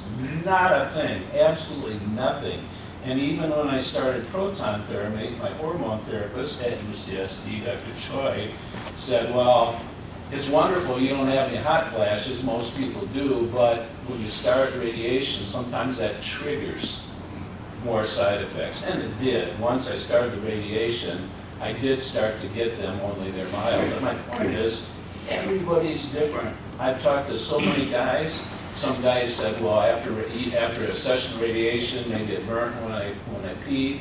Other guys said, nope, never had that. So don't expect a doctor to say, well, here's what they are and aren't. Most doctors are kind of gentle when they say, well, you could have this or you might have that. That's what they should say, because there's no hard and fast rule on side effects. What is your name? Ken Cawley. You helped me one time when you gave me the name of the woman at UCSD who's the patient advocate. Yeah. What's her name? I'm gonna. And that's a good tool for everyone. Oh, yeah. Now, if you work with UCSD, you've got to tap into Paula Robbins. I want to say one more thing real quick, and it sounds like a plug for UCSD, but you know, I used to have an HMO 3 years ago, and when I knew it was time to get my prostate cancer taken care of, I switched to PPO. So then I got a choice of Scripps, UCSD, and Sharp, who most of my doctors with. And without a doubt, I chose UCSD. I just think they're incredible. I had a PPO, and then it went up from $2,000 a year to $6,000 a year. And then I found out that I could get an HMO UCSD. And I'm like, that's where all I want to go is to UCSD. Let me make one quick comment about proton therapy. You probably all heard it's grossly expensive. Right when I finished up, I talked to them and was asking about insurance, and then they have incredible connections. Mine was through United Healthcare. They said, yeah, the gross billing, the cost can be in the $100,000 range. And I go, oh man. The plan I have, my PPO, it's a Medicare Advantage, AARP Medicare Advantage. I only pay $40 a month premium. My co-pays are minimal. And this is a PPO? PPO, Nice. but get this, my maximum out of pocket annually is only $4,900. So no matter what the proton therapy bills, $4,900 is all I paid, and of course there are all kinds of other stuff. I've almost met my deductible. So, good idea to sort through what type of a plan you have up front. And I like the PPO because it gives you a lot of choices. That's the big thing. By the way, based on your recommendation, I did have a Zoom session with Paula, and she is phenomenal. She has no incentive to tell you anything but the truth, and she's really grounded and down to earth. It was a very valuable conversation that I had with her. Sorry? Her last name? Robinson, so Paula Robinson. Right, is that right? Do I have it? Rob. R-O-B-B-I-N-S. You want her phone number, John? Yeah, if you have it. R-O-B-B-I. R-O-B-I-N-S. Just one B. Yeah, no. I-N-S. Oh, Robbins, like the bird. Okay. And what, you have? And it's 858-463-1352. And she's not dealing Wait, with 4-3, UCSD, is this right? she's at- 463. Yeah, you got it, dude. Good. So I Yeah, there's a recommend. couple others too. Yeah, they're all Yeah. good, they're really good. She's one of the first ones brought in. Don't be in a hurry to make a decision. That's number one. Number two is I took 3 people. With you to the appointments? You're like, okay. Yeah, my wife always accompanies me to the different meetings. Sure. Right. The other, one last thing, I don't mean to go over it before here, but I did a lot of questions. Spent 3 months making my choice, and finally, at UCSD, I was leaning towards radiation for certain reasons, but I wanted a second opinion, so I went to Dr. Kane, because he's got this huge reputation, and had a second opinion with him. He's a surgeon, right? So you think, well, he's probably going to say surgeon, but he said, well, based on your particular situation, your age, your biopsy, PET CT, I still recommend that you go with radiation, and he didn't say proton versus another type. He said, I would go with radiation. He says, in my opinion, even if you went with surgery first, you probably have a 50% chance of sometime in a couple years later coming back and having to do salvage radiation, which somebody here did both. And I said, well, I don't want to do both, so I just went with radiation right up front. But my point is, here's Dr. Kane, this big, huge surgeon, robotic surgeon, and he wasn't afraid to say, no, don't do what I do. I think you're better off doing radiation. So these people are, I think they're straight shooters. UCSD. Yeah, Dr. Kane was great. He didn't, argue with the first doctor that I had was Kellogg Parson. He left the practice, but Dr. Kane agreed with his assessment, and the subsequent doctors have also. So just to carry it a little further, all right, has anyone had a Gleason 9 and not had surgery?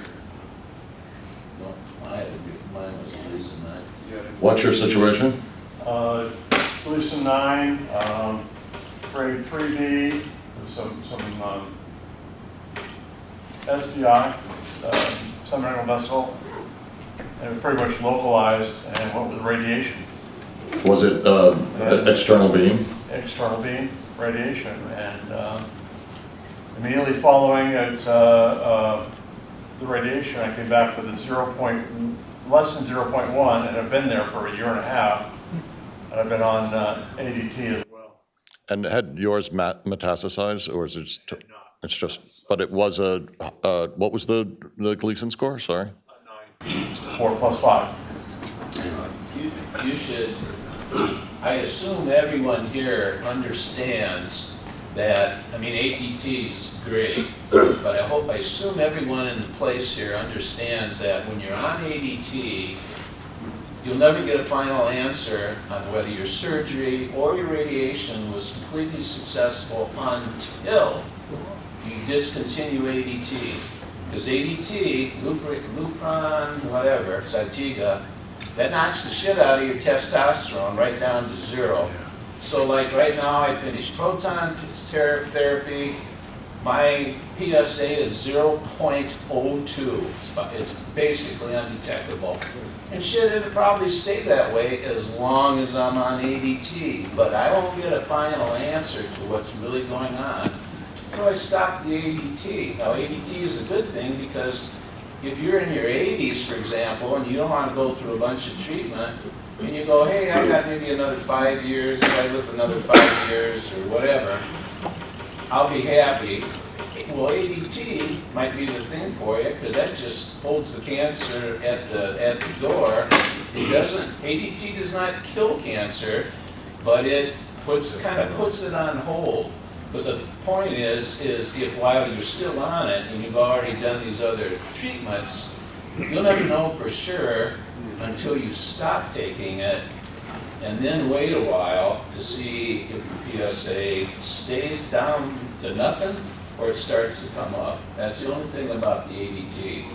But it's got its purpose. And I met with Dr. Rose was my doctor, and by the way, he's associated with the Proton Center and UCSD. I personally don't think he's biased either way. I asked him multiple times which he thought I should go, and he didn't say Proton versus SIMRT. He had I didn't think he was biased. The other thing, Dr. Rossi out at the center, I interviewed with him too. He's the big cheese out there. He said that, yeah, most people that get radiation are on ADT. Not everybody. The ones that usually aren't on any ADT are ones that come from other places. I've talked to guys from Sacramento, and when I hear their stories, it sounds like the doctors are kind of like small town. I mean, so I'm probably biased. I think if you go with somebody like UCSD, you've made it. Yeah, my experience with UCSD is that the doctors want to be incredibly successful. They want to go to conferences and say, look at how wonderful Tulsa is, how successful, and that's my take on it. I understand to say there's no financial incentive whatsoever, I agree, is not right, but I felt like that with the original diagnosis, the prognosis was based partially financial.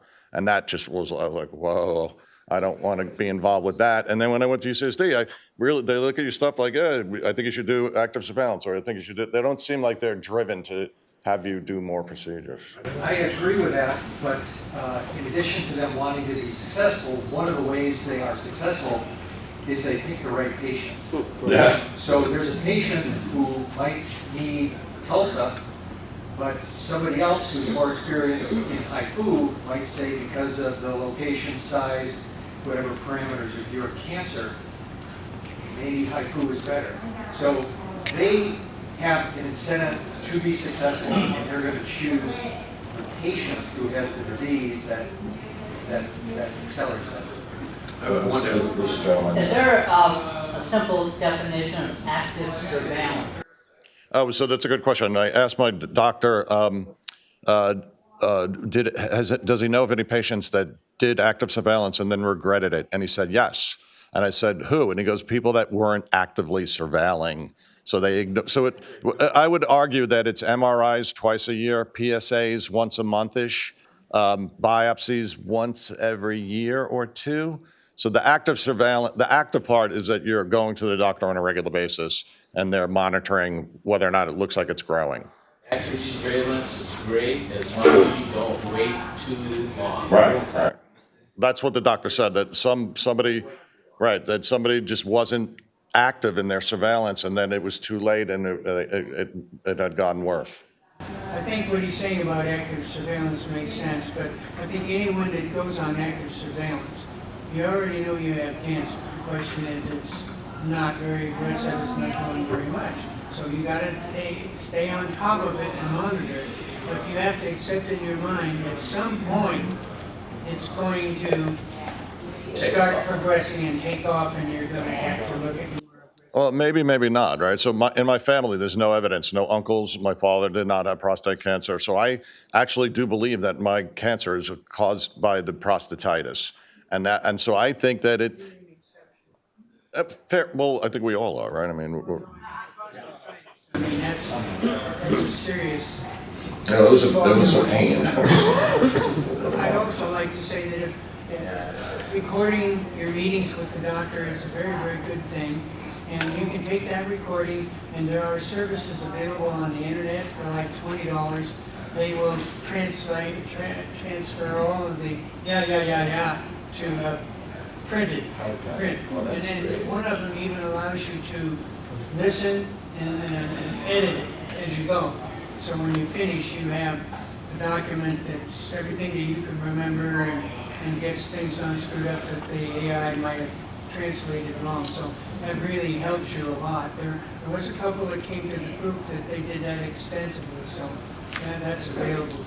and my wife had that suggestion when we first had the diagnosis, and we had a Zoom meeting, and she recorded it. And it was good because you're not getting it all. Like, a lot of it is going in one ear and out the other, but then when you can have the time and relax, listen to it, it's good. John? One other thing, and I'm sure you guys have already thought of this, is that what I did with all of the doctors I saw is I came up with a set of questions that I typed out, gave them a copy, and then I had a copy. Okay. That's a good idea. You know, and I don't remember the doctor, and I don't want to, slander anybody, but I came in, I put the questions when I went to see this one doctor on the stool where I knew he was going to sit. So he comes in the room, he goes, "What's this?" I said, "That's what we're going to talk about today." That pissed him off. Okay. I think we went to the same doctor, the same thing. Really? Yeah. Okay, well, I'll tell you afterwards. I think, and that says to me anyway, a lot about that individual doctor. Do I want to work with this guy? Am I going to ask my questions in a very diplomatic way or try to watch my words or something? I want to spit out what I want to spit out, and your job is to be professional enough to focus me on, well, I think what you're saying is this. And by the way, you could have said it this way. It would be a little nicer, whatever. But, so I appreciate a back and forth with the doctor rather than, not being able to say what you really want to say. And writing the questions down, though, really helped me to stay on track. My experience is that the UCSD doctors seem to appreciate when you come in with knowledge, when you actually have good questions. I think they recognize that you're proactive in your own care, and my feeling was that they seem to appreciate it. So one other thing I would say if you're talking to doctors is just ask about new treatments and or clinical trials. So one of the things on this journey for the last 12 years, the last 4 years, the differences in the new medications, the way they're applied and when they are in different times of treatment has changed radically. I mean, it's amazing. And so I'll go to UCSD, so from UCSD, things that Aditya was talking about 3 years ago, 4 years ago, 5 years ago are now their standard practice. And covered by insurance. So they're looking at clinical trials that they're getting people into that will end up being their standard practice. Where active surveillance might make a lot of sense, because there's something coming down the road that may not be as invasive or more targeted. Yeah, they're like, you got another year, and that's going to be So just real quickly for the recording. So what's your name? Sorry. What Amy said was that another thing you should ask is to the doctor is, what are any new treatments that are coming along on the horizon, and are there any clinical trials that are available? We had a woman about 2-3 months ago who came in to talk about clinical trials, and I think I did like a beta test with them, and they're working on a website that you put in your information, and they'll do a search, and clinical trials will come up. Just a quick comment on active surveillance. I went into UCSD, did the whole thing. They said active surveillance is the right thing for you. I said, great. I went home, talked to my brother-in-law, who's a urologist. He says, so what's your Decipher score? And I said, I don't know. Nobody ever brought that up. So I called. They said, okay, great, we'll run it through. They ran it through. They came back and they said, uh-oh, total surprise. Do you have any history in your family, your father or uncles or anything? And then what did you then change your decision on what treatment to go with? Absolutely. I went from active surveillance to I either got to have radiation or surgery, and I went through the whole thing where they... What'd you do? I had a prostatectomy. Okay. So there's an individual who was recommended active surveillance, but then had not Polaris, it's Decipher test that came back. Decipher test is slightly, they're the same thing, right? Two different companies. Decipher is 0 to 1. 1 is horrible. 0 is what you're hoping for. Mine came back 0.86. Okay. No, they take your biopsy cells, they compare it against 20,000 other people who have had the same thing, and they tell you what your odds are. Yeah, I think so. We've probably all have heard of the BRCA gene. That it's very like women who don't have cancer but then get genetically tested and they have the mutation in that gene. They opt to have a radical breast removal, even without cancer, because they know in X amount of years. So I think what they're looking at is the genetic predispositions for the cancer to advance and become metastatic. So the own guy. Yeah. Yeah, just a quick aside, guys. Next month will be 1 year out for me for having a radical prostatectomy. I'm also with Sharp, just like you, John, were. I came to this group and I learned so much. I was 3 months in and Aaron asked me to talk about active surveillance. I was, what? I'm only like 3 months in. But coming here and meeting everybody and listening to the UCSD doctors, I was able to go back to Sharp because I'm in an HMO. And I remember Mark telling me, you need to get a PPO. But my wife and I have been with our doctor for 20 years. If I switched, my wife was going to have to switch. So I was able to come here, get a lot of knowledge. I talked to a lot of the doctors. I talked to my doctors at Sharp. I tried to do Proton, was my first choice. I got denied. Got the letter in the mail. Not medically necessary, denied. I just talked to Dr. Rose one day. I told him my thyroid was 5. My Gleason was 6. He said, that doesn't make a lot of sense. You should do a decipher test. I said, what is a decipher test? So I went back to, when they denied the decipher, I had a doctor appeal it, and it got approved. So sometimes you just have to fight a little bit. I think that's the game the insurance companies play.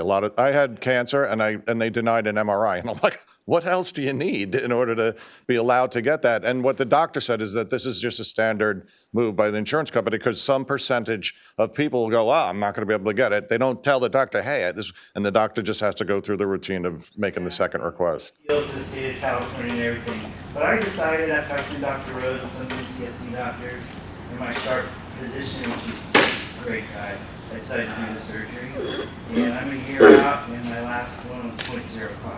Oh, nice. And I am not doing any ADT or anything. So I'm very fortunate in that sense. I feel very lucky right now. I have a friend I met in this group. He had his prostatectomy 3 days after me at UCSD. So it was kind of nice meeting folks here.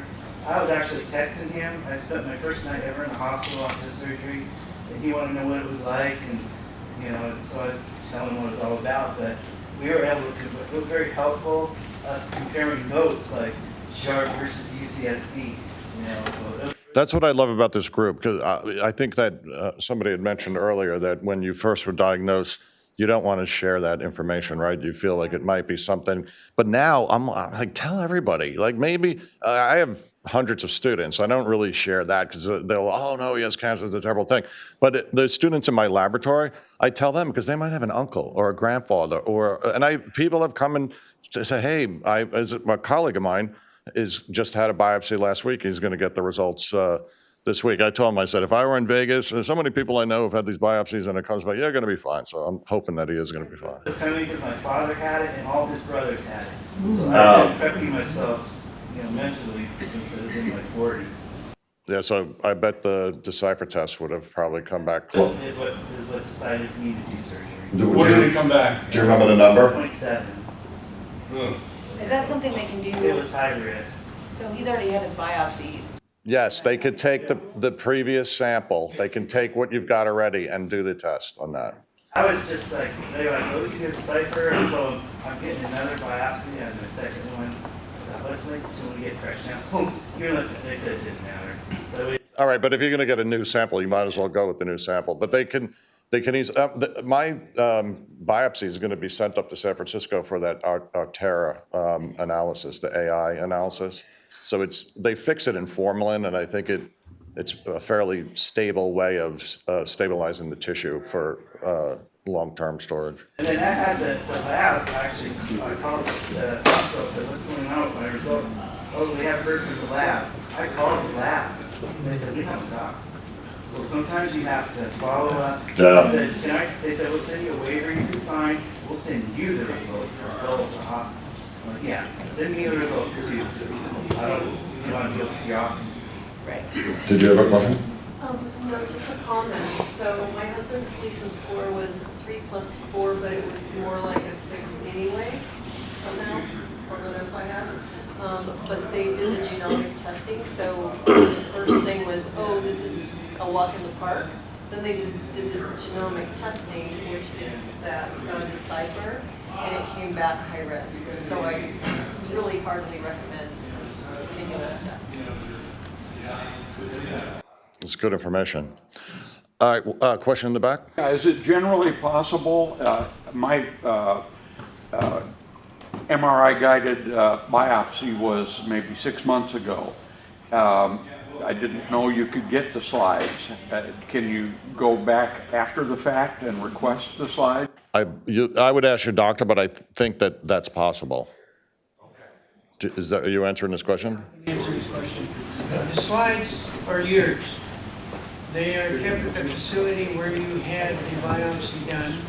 And when you want to have it sent off for some genetic test, you go through a doctor, and they then talk to the people that have it in storage. They then send the wax molds that has the tissue in it to the facility that's going to do the genomic test. They slice it and take what they need on it, and then they mail it back. So you don't have to do any of the running around or anything. You just start the ball rolling by going to the physician that you've been dealing with at the institution that has your tissue. And then the institution takes care of the whole thing. And the reason why this is possible is DNA actually, as biomolecules go, it's a fairly stable molecule, right? And that's why it holds all our genetic information. So the DNA, under the conditions in which they're stored, it's like formalin or some kind of wax, it is totally stable, so they could do that analysis afterwards. Excellent. You know, I had the cipher, and I had to ask twice for it, because the doctor, and I'm with Scripps, which I'm pretty happy with, but they did not offer it. I mean, what about this? And the first doctor said, well, I'm not sure. We got better results here for you. So you have to kind of push and, again, be your own advocate. And I think that it's maybe not so much now, but maybe 3 years ago, it was relatively new. And so maybe the doctors weren't used to, ordering that. And I think since genomic analysis has, really exploded in the last 10 years, that it's now a more acceptable process. And I think it can also be covered by insurances cover it now, so. All right, cool. So I think we're good with questions. As you all know, there's some nice luncheon sandwiches and whatnot. So, and if we could give the other speakers, Mark and Robert, a hand again. And next month is the dietitian. So it's all about how diet could benefit our goal to not succumb to prostate cancer. Oh, could everybody who filled out a first-time form, and if you need a first-time form, if it's your first time here and you want to fill out one of these forms, I have them up here at the podium. Good job. Thank you.